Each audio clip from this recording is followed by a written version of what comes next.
नमस्कार, मैं पंकज पांडे, देख रहे हैं प्राइम न्यूज और हाजिर उत्तराखंड प्राइम का ये बुलेटिन लेकर बढ़ते हेडलाइंस के साथ खबरों की ओर। बीजेपी आज अपना 44वां स्थापना दिवस मना रही है। इस मौके पर उत्तराखंड में बीजेपी ने प्रदेश भर में धूमधाम से पार्टी के स्थापना दिवस को मनाया। बीजेपी प्रदेश मुख्यालय देहरादून में मुख्य कार्यक्रम का आयोजन किया गया था, जहां पर सीएम पुष्कर सिंह धामी बतौर मुख्य अतिथि कार्यक्रम में शामिल हुए और पार्टी का झंडा फहराया। वहीं कार्यक्रम में केंद्र और राज्य सरकार की ओर से किए गए विकास कार्यों पर चर्चा की गई। साथ ही पार्टी मुख्यालय में वर्चुअल माध्यम से कार्यकर्ताओं ने पीएम मोदी के संबोधन को भी सुना। वहीं सीएम धामी ने इस मौके पर सभी प्रदेशवासियों को पार्टी के स्थापना दिवस और हनुमान जयंती की हार्दिक बधाई और शुभकामनाएं दी। साथ ही उन्होंने पार्टी के सभी कार्यकर्ताओं को भी नमन किया, जिसकी बदौलत आज बीजेपी सबसे बड़ी पार्टी बन गई। वहीं बीजेपी प्रदेश अध्यक्ष महेंद्र भट्ट ने भी सभी प्रदेशवासियों को पार्टी के स्थापना दिवस की हार्दिक शुभकामनाएं दी। साथ ही कहा कि पार्टी का लक्ष्य है कि समाज के हर वर्ग को पार्टी से जोड़ा जाए, इसको लेकर पार्टी काम कर रही है। आज हमारी पार्टी के 44 स्थापना दिवस पर देश के प्रधानमंत्री आदरणीय नरेंद्र भाई मोदी जी द्वारा प्रत्येक देश के बूथ स्तर के कार्यकर्ताओं का मार्गदर्शन किया। हमारे उत्तराखंड में भी हमने सभी जिला केंद्रों पर, मंडल स्थलों पर और बूथ स्तर पर प्रधानमंत्री के उद्बोधन को कार्यकर्ताओं को सुनाने का हमने पूरा कार्यक्रम उससे तय किया था। और मुझे बताते खुशी है, अभी तक की जो जानकारी हमको प्राप्त हुई है, लगभग 90% बूथों पर हमारे कार्यक्रम आज हुए हैं। और मैं कह सकता हूं कि प्रधानमंत्री जी का आज का उद्बोधन आगामी दिनों के अंदर कार्यकर्ता का उत्साह अर्जित करेगा और जिस उद्देश्य के साथ राष्ट्र को परम वैभव पर, राष्ट्र विश्वगुरु बनाने के शिखर पर पहुंचाने में कार्यकर्ताओं को जो उन्होंने आज मंत्र दिया है, उस मंत्र को हम लोग नीचे तक ले जाएंगे। और क्योंकि जनता का दिल जीतना है, जनता का दिल जीतने का जो भाव उनके द्वारा निकल रहा है, वो एक प्रेरणा का स्रोत हम सबके लिए है। और मैं कह सकता हूँ आगामी दिनों में पार्टी उन सब उद्देश्यों की ओर आगे बढ़ेगी। देखिए, जब राज्य नहीं बना था तो उस समय राज्य के अंदर बहुत सारी जो विकास के काम थे, चाहे वो सड़कों के हों, चाहे इस्टेब्लिशमेंट के हों, चाहे अनेकों काम हों, ये सब भारतीय जनता पार्टी के कालखंड में ही बने हैं। और 2014 में भारतीय जनता पार्टी की जब केंद्र में सरकार बनी, उसके बाद आज 4 धाम ऑल वेदर रोडें हों, चाहे आज एम्स का निर्माण हो, दूसरा एम्स बनना हो, कर्णप्रयाग ऋषिकेश रेल लाइन हो, ऐसे अनेकों काम, देहरादून का एयरपोर्ट बड़ा बनना हो, केदारनाथ का पुनर्निर्माण हो, बद्रीनाथ धाम का मास्टर प्लान पर काम हो, हेमकुंड साहब रोपवे जाना हो, केदारनाथ रोपवे जाना हो, अनेकों कार्य तेजी से आगे बढ़ रहे हैं और वो सारे के सारे प्रस्तावित हैं। एक भारत श्रेष्ठ भारत की कल्पना को लेकर माननीय प्रधानमंत्री जी के नेतृत्व में उत्तराखंड में अभूतपूर्व कार्य हुए हैं।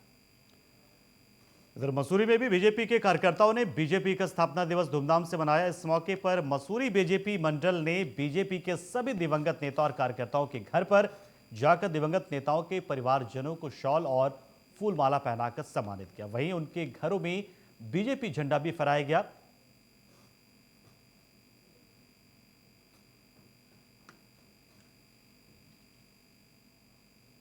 लगाया गया है। आज भारतीय जनता पार्टी विश्व की सबसे बड़ी पार्टी है।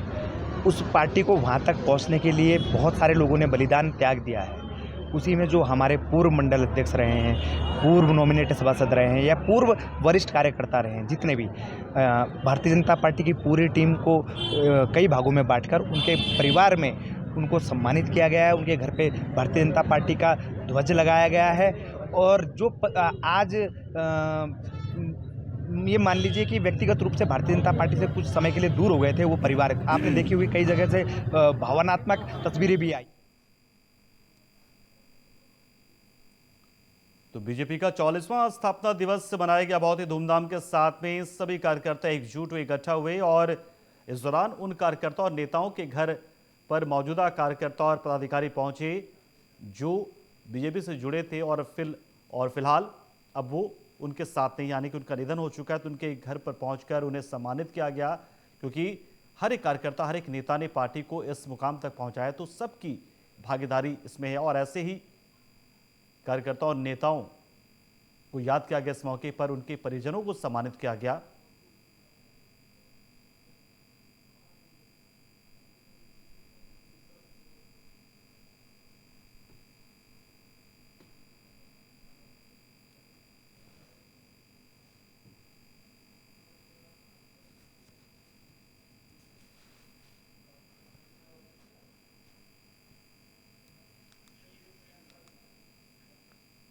रुड़की के भगवानपुर क्षेत्र के डाडा जलालपुर ग्राम में आज हनुमान जन्म उत्सव के मौके पर कड़ी सुरक्षा व्यवस्था के बीच सकुशल शोभा यात्रा निकाली गई, जिसमें भारी पुलिस फोर्स और तमाम प्रशासनिक अधिकारी मौजूद है। आपको बता दें कि थाना भगवानपुर क्षेत्र के डाडा जलालपुर में पिछले वर्ष शोभा यात्रा के दौरान दो समुदायों के बीच में बड़ी हिंसा हो गई थी, तनाव बढ़ गया था, जिसको देखते हुए गांव में भारी पुलिस बल तैनात किया गया। वहीं हिंदू संगठन कार्यकर्ताओं ने भी पुलिस और प्रशासन का सहयोग करने पर आभार जताया है।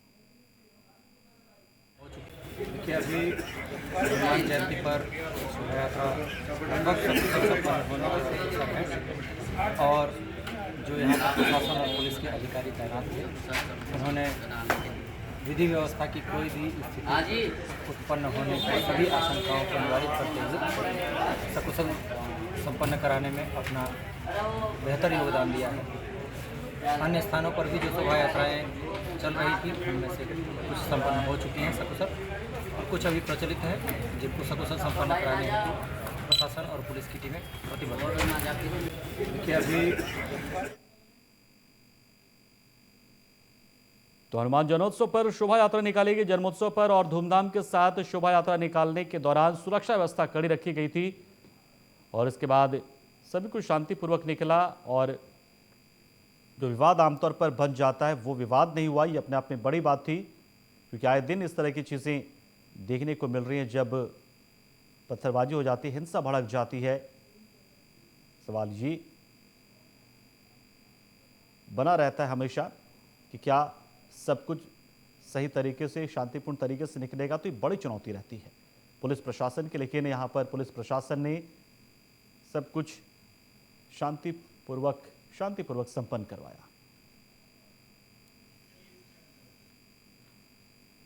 तो चमोली में हर गांव को सड़क मार्ग से जोड़ने की कवायद सरकार की ओर से की जा रही, ताकि हर गांव सड़क मार्ग से जुड़ सके और वहां के लोगों को मुख्यालय तक पहुंचने में दिक्कतें ना हो, शहर पहुंचने में दिक्कत ना हो। लेकिन सरकार के इन प्रयासों के बावजूद योजनाएं धरातल पर नहीं उतर पाती हैं, जिसका खामियाजा ग्रामीणों को उठाना पड़ रहा है।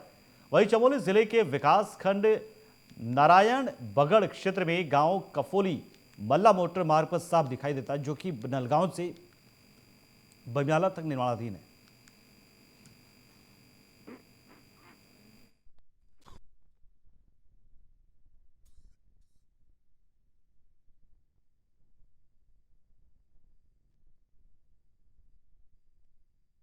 दिक्कत ये है कि हमारे गांव में मोटर मार्ग तो आ गई, लेकिन हमारे ये सारे खेत दब गए, इसलिए सारा नुकसान हो गया। हमारे खेतों में तो बहुत धान गेहूं बहुत सारा होता था, प्याज लहसुन, अब पूरा दब गया, तो इसलिए इसके पैसे भी नहीं मिल रहे हमको। ये रोड से पूरी नुकसान जो कटिंग हुई, पूरी खेत दब गए हमारे। वो रुपाई वाले खेत थे, उसमें प्याज लहसुन अदरक सब चीज़ होता था। नहर तो हुई बर्बाद, तो नहर तो बन जाएगी, पर वो कौन बढ़ाएगा खेतों को जो इतना दब गए, पूरे खेत बर्बाद हो गए और सब कोई बोलने के लिए तैयार नहीं है। और उस टाइम भी हल्ला किया था बोलने के लिए, ठेकेदार ने भी बोला हो जाएगा। मुंशी ऑपरेटर तो वो तो जहाँ मर्जी वहाँ वो कर दे रहे, पत्थरों को फेंक दे रहे। एक जगह उन्होंने डंपिंग जोन बनाया।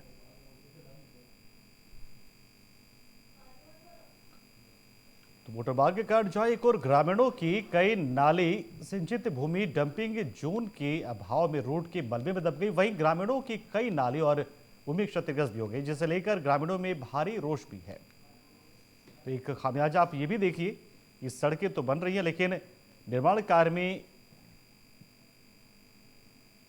जब मिट्टी वहां से हटाई जाती है, मिट्टी की खुदाई हो रही है, तो वो ऊंचे जगहों से पहुंचकर खेतों में जा पहुंच रही, मलबा जो उसका है, और इस वजह से उनकी ज़मीन बेकार हो जा रही है। वो खेती नहीं कर पा रहे हैं उन ज़मीनों पर, जिससे बहुत ही मेहनत से उन्होंने तैयार किया उनके पूर्वजों ने, जो अब उनके पास है। तो ग्रामीणों में इसकी वजह से थोड़ा रोष भी है। मोटर मार्ग तो वो भी चाहते हैं, लेकिन निर्माणाधीन मोटर मार्ग से उन्हें नुकसान भी काफ़ी हो रहा है। सड़क बन रही है, इस बात की उन्हें खुशी है, लेकिन उनका ये कहना है कि डंपिंग कोई जोन होना चाहिए। और यहाँ पर देखिए मलबा किस तरीके से खेतों में पहुँच पा रहा है।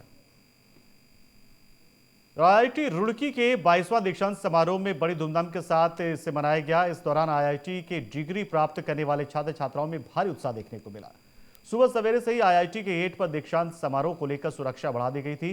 बिना अनुमति के बाहरी व्यक्तियों के प्रवेश पर पूरी तरह से पाबंदी लगा दी गई थी। इस दौरान 2022 बैच के छात्र छात्राओं को डिग्री प्रदान की गई, जिनमें स्नातक, स्नातकोत्तर और डॉक्टरेट की उपाधियां शामिल। हालांकि इस दीक्षांत समारोह में केंद्रीय मंत्री धर्मेंद्र प्रधान को पहुंचना था, लेकिन आवश्यक कार्य होने के चलते केंद्रीय मंत्री धर्मेंद्र प्रधान ने वर्चुअल माध्यम से छात्र छात्राओं को संबोधित किया और उनके उज्जवल भविष्य की कामना की।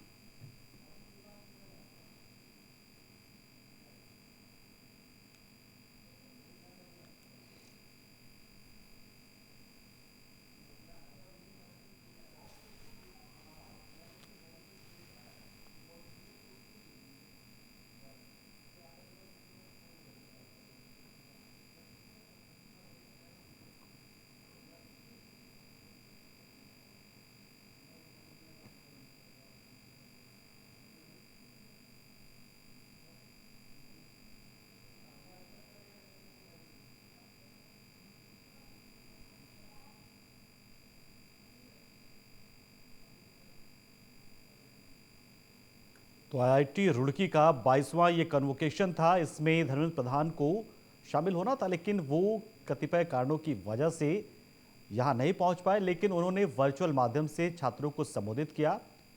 तो देखिए, 22वां दीक्षांत समारोह था। कई गणमान्य शख्सियतें यहाँ पर मौजूद थी इस दौरान और बेहतर करने वाले छात्रों को यहाँ पर सम्मानित किया गया।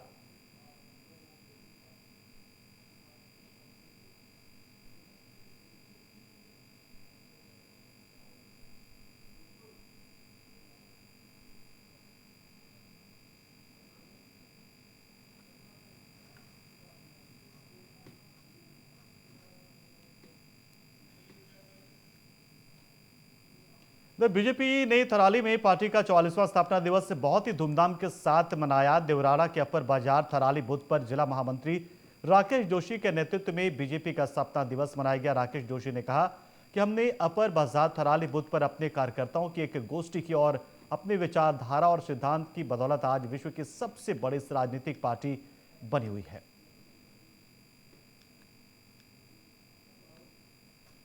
उत्तराखंड के तमाम जिलों में, जिला इकाइयों में स्थापना दिवस मनाया गया है।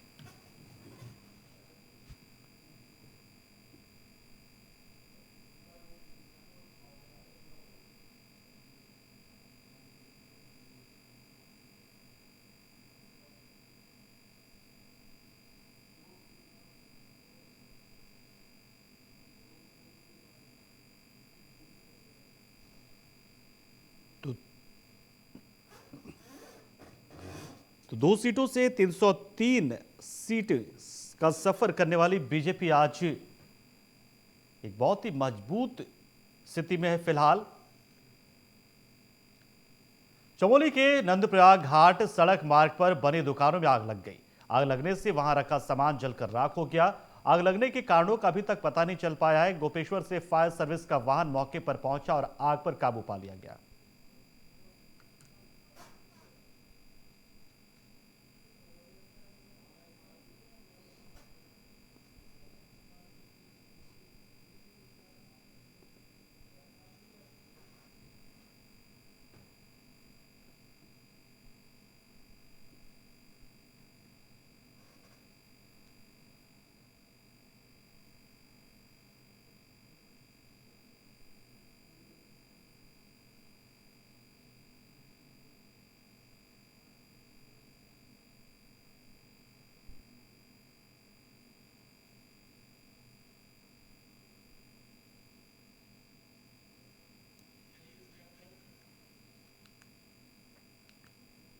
लोकसभा में राहुल गांधी की संसद सदस्यता खत्म करने के बाद जय भारत सत्याग्रह का आयोजन कांग्रेस कर रही है, जिसको लेकर मसूरी कांग्रेस के कार्यकर्ताओं ने मसूरी के विभिन्न जगहों पर नुक्कड़ नाटक सभा का आयोजन कर केंद्र और राज्य सरकार के खिलाफ विरोध प्रदर्शन किया। कांग्रेस कार्यकर्ताओं ने कहा कि 2024 में कांग्रेस की सरकार बनना तय है और कांग्रेस महंगाई, भ्रष्टाचार और भाजपा सरकार के किए गए घोटालों को लेकर जनता के बीच जाएगी और उन्हें पूर्ण विश्वास है कि जनता उनका समर्थन भी करेगी। भारतीय कांग्रेस कमेटी और प्रदेश कांग्रेस कमेटी के दिशा निर्देशानुसार जय भारत सत्याग्रह का जो कार्यक्रम है ये पूरे अप्रैल माह में पूरे उत्तराखंड और पूरे भारत में चलता रहेगा। इसमें जगह जगह नुक्कड़ सभाएं, घर घर तक भी हम लोगों के जाकर जनता को जागरूक करेंगे और जो लोकतंत्र की हत्या भाजपा सरकार कर रही है, लोकतंत्र में जो हमारी जो बात कहने का अधिकार है उसे भी भाजपा उसका हनन कर रही है। जिस तत्परता से उन्होंने राहुल गांधी जी की सदस्यता समाप्त की, जितनी तत्परता से उनके घर को खाली कराने का काम किया, क्या भाजपा सरकार को उतनी तत्परता महंगाई को रोक लगाने में नहीं दिखानी चाहिए? उतनी तत्परता अंकिता हत्याकांड के हत्यारों को गिरफ्तार करने में नहीं दिखानी चाहिए? उतनी तत्परता उनको पेपर लीक घोटाले में संलिप्त लोगों को सजा दिलाने में नहीं करनी चाहिए? तो आखिर क्यों जो एक व्यक्ति संसद में आवाज़ उठा रहा था, जो अडानी और मोदी के रिश्ते की बात कर रहा था, तो क्या तत्परता थी, क्या इतनी जल्दी थी कि तुरंत जो अधिकतम सजा होती है वो सुनाई जाती है?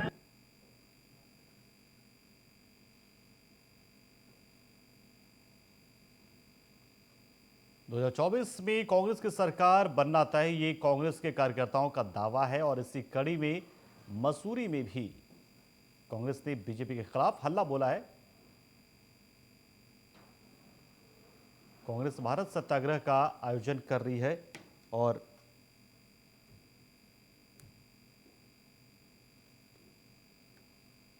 इसी कड़ी में मसूरी में भी कांग्रेस के कार्यकर्ताओं ने लोगों के बीच पहुंचकर इस बात की जानकारी दी कि देखिए किस तरीके से राहुल गांधी के साथ राजनीतिक साजिश के तहत उनके राजनीतिक करियर को खत्म करने की कोशिश की गई।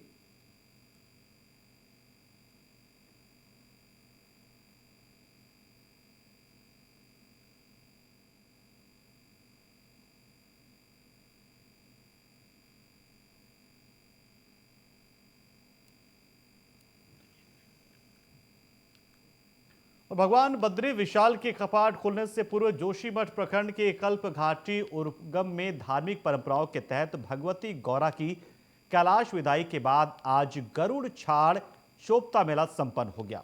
भगवान श्री नारायण अपने वाहन गरुड़ में सवार होकर अपने भूमि क्षेत्र पाल घंटीकर्ण से मिलने उर्गम घाटी पहुंचे, जहां भूमियाल देवता घंटा कर्ण भर की भूमियाल समेत पंचनाम देवताओं ने श्री नारायण का स्वागत किया। वहीं श्री चोपता मंदिर में चारों पहर जाकर गायन होता है इस मौके पर, जिसमें सभी देवी देवताओं का आह्वान भी किया जाता है।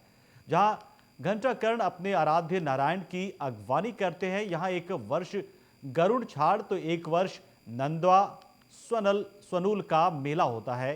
अपने पार्षद घंटा कर्ण से भेंट कर भगवान नारायण बद्रीनाथ के लिए रवाना हो जाते हैं। वहीं लोगों ने दाकुड़ी झुमेलो नृत्य के साथ भगवान नारायण नंदा स्वनूल घंटा कर्ण से देश की सुख समृद्धि और खुशहाली की कामना की है।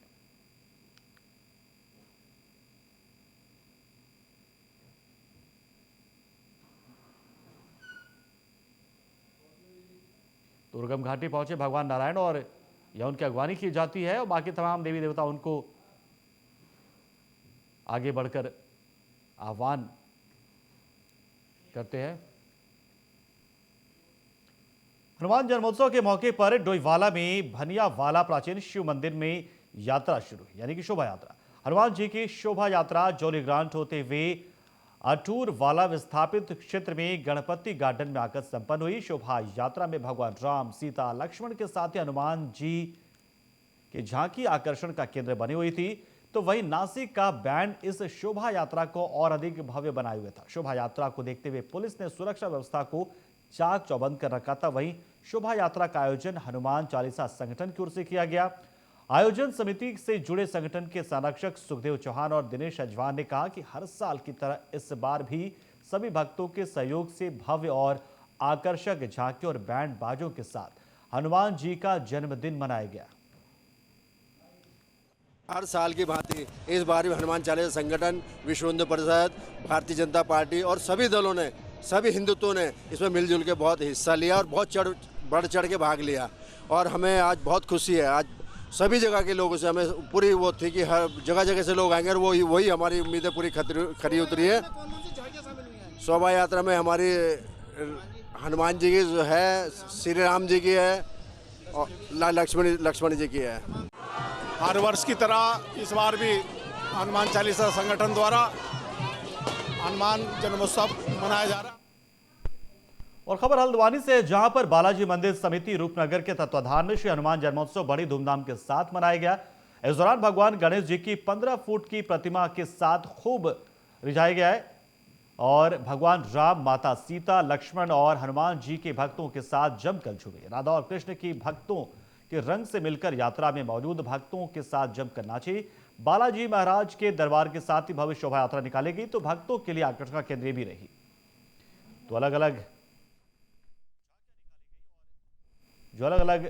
झांकी में मौजूद लोग थे, वो हनुमान जन्मोत्सव पर जबरदस्त तरीके से नाचते गाते नजर आए, झूमते नजर आए।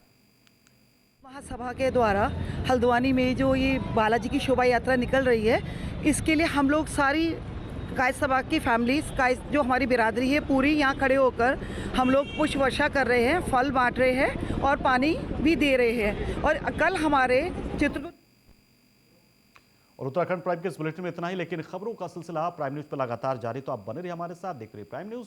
नमस्कार।